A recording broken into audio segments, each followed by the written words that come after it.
সপ্তাহের 7 দিনই চলছে মেট্রো রেল। আজ থেকে শুধু শুক্রবারে চলবে বিকেল 3:30 থেকে রাত 9:40 পর্যন্ত। এই মুহূর্তে উত্তর স্টেশন থেকে যোগ দিচ্ছেন আমার সহকর্মী শাকিল হাসান। সরাসরি যেতে চাই তার কাছে। শাকিল, ছুটির দিনে মেট্রো রেলের যাত্রীদের ভিড় আপনি কেমন দেখছেন এবং তারা কি বলছেন এর ব্যাপারে?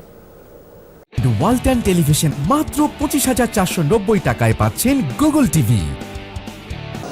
ঈশ্বর, আজকে থেকে অর্থাৎ আজকে বিকেল 3টা থেকে কিন্তু মেট্রো রেল চালনা শুরু হয়েছে শুক্রবারেও।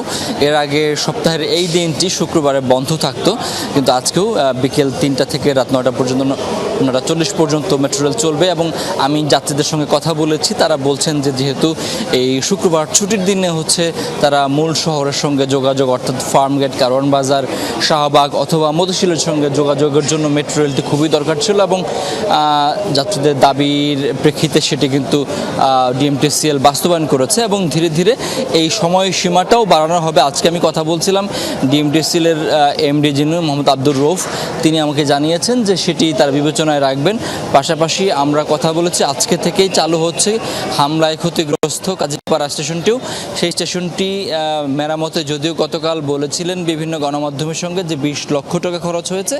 আজকে আমি এমডি আব্দুর রৌফের সঙ্গে কথা বলেছি, তিনি আমাকে বলেছেন যে সেটি একটি প্রাথমিক খরচ, এরপরও সেই খরচটি আসলে বাড়তে পারে, কারণ কাজীপাড়া স্টেশনটি যেভাবে মেরামত করা হয়েছে সেটি হচ্ছে যে বিভিন্ন জায়গা থেকে, বিভিন্ন স্টেশন থেকে বা মেট্রো রেলের গোডাউন থেকে মালামাল এনে সাময়িকভাবে সেই স্টেশনটি চালু করার ব্যবস্থা করা হয়েছে। তবে পরিপূর্ণভাবে চালু করতে হলেও সেখানে হয়তো আরও কিছু খরচ হতে পারে। আর মিরপুর 10 যেহেতু বেশি ক্ষতিগ্রস্ত, সেটি পূর্ণাঙ্গভাবে চালু করতে বেশ ভালো একটি অঙ্কের খরচ হবে, তবে সেই অঙ্কের পরিমাণ তিনি আসলে বলেননি।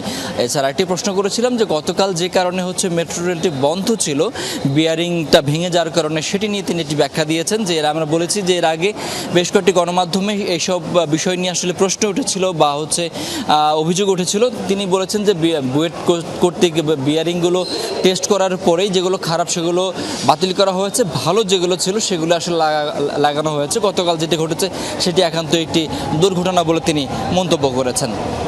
শাকিল, ধন্যবাদ আপনাকে।